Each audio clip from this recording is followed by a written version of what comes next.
Graniola. This is the Graniola channel, and I'd like to tell you a folk tale. I've always loved traveling. In the times before COVID, I would search out stories from the library and online that were popular in places that I hoped to visit. Once getting to a country that was new to me, I'd buy works by local writers describing circumstances particular to those places. I love illustrated children's books and am always happy to find locally printed editions. At the moment, weathering in place, I'm enjoying getting a feeling for far-off places through their folk tales. One of the things that I find really amusing is when the same bit of advice is shared in different places using different characters. Here is the tidbit of knowledge about not counting your chickens prematurely, told in a different way. At the end of the story, I'll tell you where this one's told. In a place in the forest, a very large baby was born, and as a child he was taller than his father. Then, as a teenager, his shoulders were level with the top of the tree under which his mother had given birth to him. Today we'd probably suggest that he see a doctor specializing in pituitary malfunctions and hopefully be sympathetic about his anomalous height. But in that time, his family decided that it would be best if he stayed away from other people. He learned the ways of the animals who lived in the woods, and when he was old enough, I'm not sure at what age that was, but probably less than what you or I would have hoped, he and his father would track animals, and later his father would take the pelts into the city to sell them. Not surprisingly, he was an excellent tracker and found rare animals that no one had seen before. By the time his father died, dealers who bought and sold skins all knew about him and would come into the forest to solicit furs.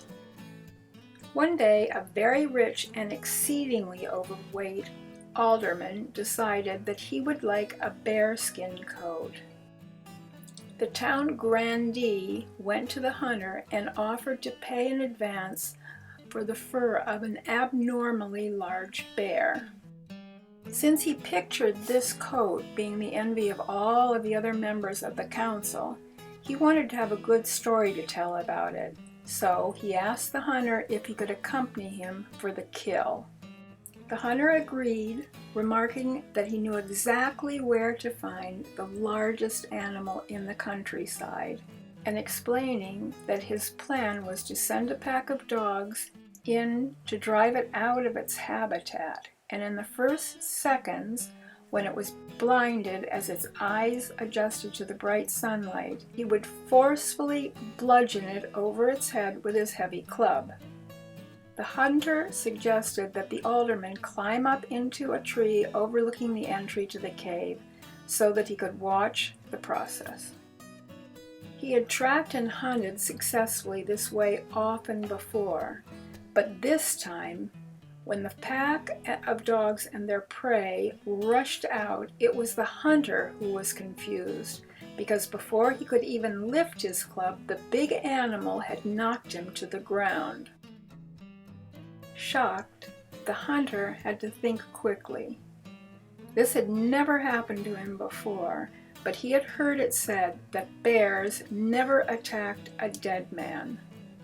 It seems that was true because the man held his breath and closed his eyes and remained perfectly still while the big bear bent down, snipped his face, and then walked away. When the councilman was certain the animal was gone, he climbed down out of the tree and walked over to the still immobile hunter and asked what the bear had said to him. The answer came quietly. He said, "In the future, don't accept payment for a bear's skin until you've caught the bear."